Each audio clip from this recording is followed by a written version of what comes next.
Usa ka backhoe operator ang samdan human nabanggaan sa usa ka truck nga adunay kargang pinya sa sitio Mangima. Manolo Fortich, ano ang dugang detalye. Pinaspasay ang pag-rescue sa mga personahe sa Manolo Fortich Rescue Team. Nining usa ka lalaking nagkadugo sa sitio Mangima, Manolo Fortich niadtong adlong Biyernes.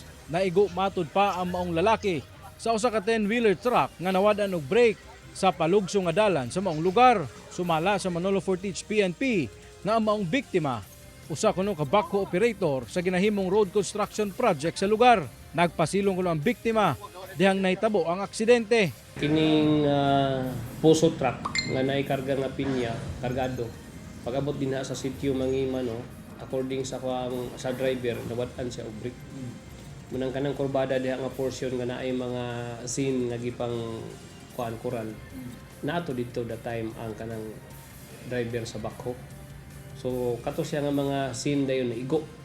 Naimutong ang kato dayong driver sa backhoe na igo po rin siya dito. Nabandahan siya. Samad sa nagkadaiyang parte sa lawas ang naangkon sa mong biktima, kinsa daling gidala sa ospital. Hinuon ana sa lawas nga kahimtang ang biktima, ug anduna na sab kunoy panagsabot ang kabanay sa biktima.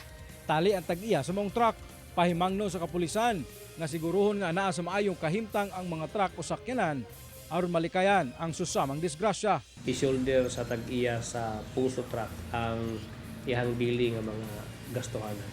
Aside sa ato iyang sweldo, accident prone area ginadya. Kanang natimingan gid kanang kurbada jud kay sa tanan. Kauban si Makoy Sepron, James Paulo Yap, 1 Mindanao.